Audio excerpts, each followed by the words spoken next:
Esther? Chapter 2. After these things, when the wrath of King Ahasuerus was appeased, he remembered Vashti, and what she had done, and what was decreed against her. Then said the king's servants that ministered unto him, Let there be fair young virgins sought for the king.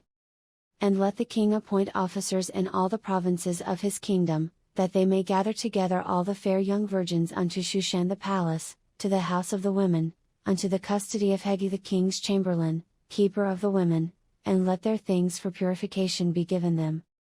And let the maiden which pleaseth the king be queen instead of Vashti. And the thing pleased the king, and he did so. Now in Shushan the palace there was a certain Jew, whose name was Mordecai, the son of Yair, the son of Shimei, the son of Kish, a Benjamite, who had been carried away from Jerusalem with the captivity which had been carried away with Jeconiah king of Judah, whom Nebuchadnezzar the king of Babylon had carried away. And he brought up Hadassah, that is, Esther, his uncle's daughter, for she had neither father nor mother, and the maid was fair and beautiful, whom Mordecai, when her father and mother were dead, took for his own daughter. So it came to pass, when the king's commandment and his decree was heard, and when many maidens were gathered together unto Shushan the palace, to the custody of Hegai, that Esther was brought also unto the king's house, to the custody of Hegai, keeper of the women. And the maiden pleased him, and she obtained kindness of him, and he speedily gave her her things for purification, with such things as belonged to her, and 7 maidens, which were meet to be given her, out of the king's house, and he preferred her and her maids unto the best place of the house of the women. Esther had not showed her people nor her kindred, for Mordecai had charged her that she should not show it. And Mordecai walked every day before the court of the women's house, to know how Esther did, and what should become of her. Now when every maid's turn was come to go into King Ahasuerus, after that she had been 12 months, according to the manner of the women, for so were the days of their purifications accomplished, to wit, 6 months with oil of myrrh, and 6 months with sweet odors, and with other things for the purifying of the women. Then thus came every maiden unto the king, whatsoever she desired was given her to go with her out of the house of the women unto the king's house.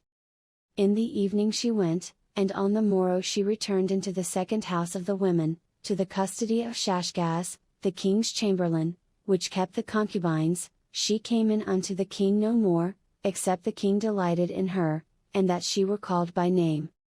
Now when the turn of Esther, the daughter of Abihail the uncle of Mordecai, who had taken her for his daughter, was come to go in unto the king, she required nothing but what Hegai the king's chamberlain, the keeper of the women, appointed. And Esther obtained favor in the sight of all them that looked upon her. So Esther was taken unto King Ahasuerus into his house royal in the 10th month, which is the month Tebeth, in the 7th year of his reign. And the king loved Esther above all the women, and she obtained grace and favor in his sight more than all the virgins, so that he set the royal crown upon her head, and made her queen instead of Vashti. Then the king made a great feast unto all his princes and his servants, even Esther's feast, and he made a release to the provinces, and gave gifts, according to the state of the king. And when the virgins were gathered together the second time, then Mordecai sat in the king's gate. Esther had not yet showed her kindred nor her people, as Mordecai had charged her, for Esther did the commandment of Mordecai, like as when she was brought up with him. In those days, while Mordecai sat in the king's gate, 2 of the king's chamberlains, Bigthan and Teresh, of those which kept the door, were wroth, and sought to lay hands on the king Ahasuerus.